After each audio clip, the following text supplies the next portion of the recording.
And welcome back. As we continue our deeper dive into classes, we previously looked at static methods. Now let's go ahead and take a moment to look at static variables. So, as we have already seen, a class can have static variables as well as static methods. A static variable is simply just going to be a variable that belongs to the class as a whole and not necessarily to one particular object. Each object will have its own copies of the instance variables. However, with a static variable, there's only one copy of it. And therefore, any object that's of that class can use that variable. Therefore, a static variable can be used by objects to kind of communicate between them. Now, one object, for example, could change that static variable, and another object could read what that changes. So how do we actually go about creating a static variable? Well, to make a variable static, we would declare it just like we would any other instance variable, but we're going to add the modifier static. So, for example, private static int turn. Or if you wish to initialize the static variable, you may declare it as similar to the example shown here, private static int turn equals 0. Now, when we're dealing with static variables, sometimes we want to have default initialization.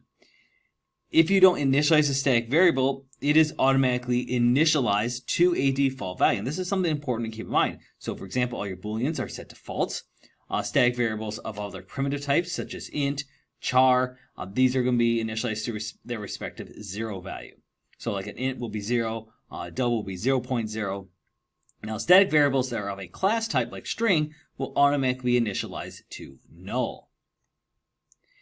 Now it is preferred to explicitly initialize static variables. That means I'm going to explicitly say I want this to equal 0. I'm going to explicitly have this equal, some double value. Either we've seen previously, like for example when we saw the value with pi, or we can do this with a constructor that will set that value for us. Now note, it is perfectly legal to access a static variable within a static method because a static variable belongs to the class. So we do have that kind of flexibility to work with. Now, one thing to keep in mind is that while static variables can exist, we are also going to have defined constants, which are going to be functioning very similar. Because defined constants we have seen. All right, for example, these are static variables that are very special, such as when we saw public static final double pi equals 3.14159. All right, even though, yes, we can use the math class, this is just an example of one that we could use. Now, you'll notice that there's a new modifier here, which is final. And all that modifier means is that the static variable pi cannot be changed. So even if I were to try to redefine it, it's not going to work because we have that final modifier in there, which says pretty much once it's marked as final, we can't do anything more to it.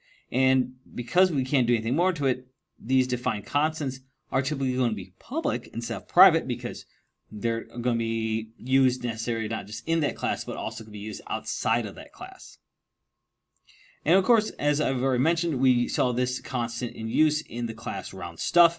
And if we wanted to use that constant outside the class, we could write roundstuff.py and we would have access to it as long as that roundstuff class existed within our package of classes that we're using.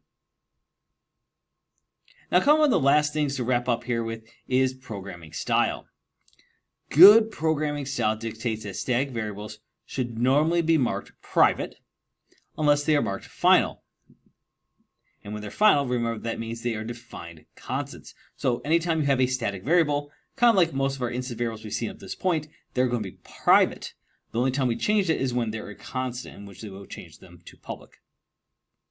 Now, of course, as I already mentioned, this is the same thing as kind of instance variables. We don't want them to be accessible outside of that scope. So we, of course, keep them as private. We can, of course, have the appropriate methods to access or mutate those different values. And over here in Eclipse, let's go ahead and take a look at what that looks like. So here we have our main class, and you can see we are creating two objects of this turn taker class. And we see we have a get turn and method right here.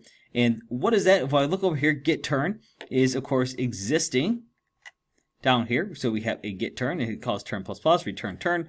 Notice that these variables, of course, exist up here.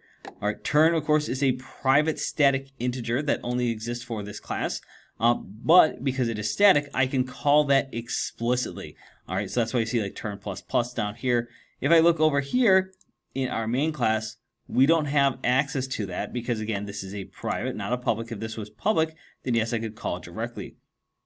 But because it is static, I am able to use it in a static method here. So you'll notice that turn only exists in one spot, which is here in this static, or here in this Boolean call, which is just a comparison.